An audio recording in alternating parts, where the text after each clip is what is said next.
Bantu tekan subscribe ya guys.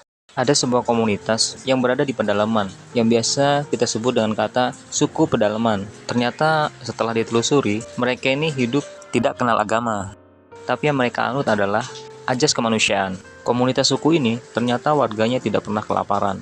Karena ketua sukunya menanam kebutuhan pokok hidup seperti palawija dan padi bukan untuk pribadi, tapi untuk seluruh warga di suku tersebut. Jadi, kegiatannya itu saling menanam bersama. Ketika ada yang sakit, mereka saling merasa sakit bersama, bahagia bersama, dan sejahtera pun bersama, serta merasakan kesulitan yang sama. Secara lugas mereka tidak bertuhan, tapi dia hanya sebatas beranggapan bahwa ada sesuatu yang besar yang mampu menghindarinya dari mara bahaya dan memberi keberuntungan terhadap sukunya. Sekarang kita lompat ke sebuah komunitas yang hidupnya sudah modern, bermoral, karena punya tuntunan yang lebih sempurna, yaitu agama. Kita ketahui bahwa agama itu adalah sebuah jalan menuju Tuhan. Agama mengajarkan sebuah kebaikan. Agama tidak mengajarkan kejahatan. Karena kejahatan adalah sifat setan dan iblis yang bertentangan dengan Tuhan. Faktanya, paling banyak di dunia ini, komunitas manusia menganut agama itu karena berdasarkan warisan keturunannya.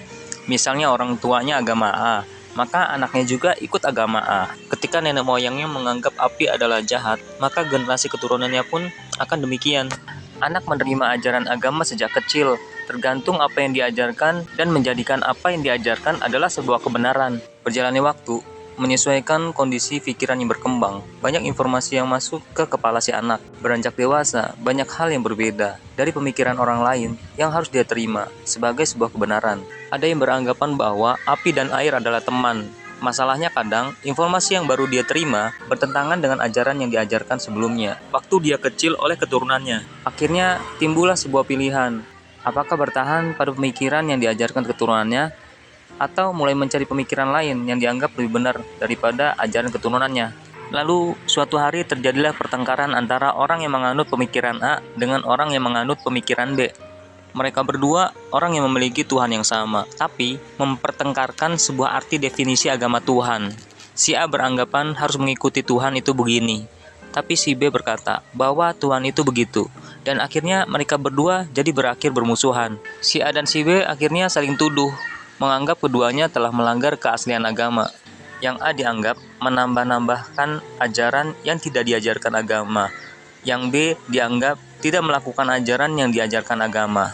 Dari kejadian di atas, dapat diartikan bahwa manusia terperangkap oleh ajaran keturunannya yang dianggap benar olehnya, tapi tanpa disadari, yang dilakukannya melanggar hal kebenaran yang seharusnya.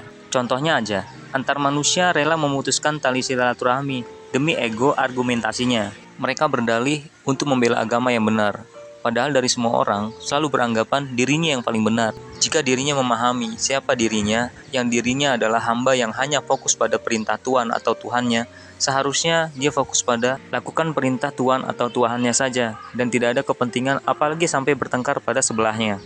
Dan satu hal lagi, yang manusia banyak pertengkarkan adalah manusia-manusia ini tidak menginginkan adanya sebuah kesalahan dan kejahatan terjadi dalam dunia ini. Padahal, jika dipikir lebih dalam, hal-hal demikian itu termasuk hal-hal yang diciptakan dan diizinkan oleh Tuhan. Tidak mungkin sebuah kejahatan terjadi jika tidak ada izin kehendak yang Maha Kuasa juga. Jangankan takdir seorang perampok, daun yang jatuh pun itu sudah tertulis dalam kitab takdir yang diberikan Tuhan. Begitupun berbagai perbedaan pemikiran dari tiap manusia. Itu juga adalah sebuah takdir yang harus diterima oleh tiap manusia lainnya. Lalu kenapa kita harus pusing dan ego, memaksa orang lain harus mengikuti pemikiran kita dan mengikuti apa yang kita lakukan? Sedangkan yang menciptakan dunia dan isinya pun, yaitu Tuhan, tidak pernah merasa hal tersebut adalah menjadi sebuah masalah. Lucunya lagi, demi ego masing-masing, manusia rela melanggar azas kemanusiaan dan rasa kasih sayang pada sesamanya. Bermusuhan, bahkan saling menghilangkan nyawa antar manusia demi agar hanya pemikirannya yang dipakai oleh tiap manusia lain di sekitarnya. Jadi kesimpulannya adalah, agama itu dihadirkan agar kita menjadi manusia yang memanusiakan manusia. Jangan sampai kita mengaku orang beragama, tapi kelakuan kita lebih buruk dibanding orang suku pedalaman yang tidak kenal Tuhan.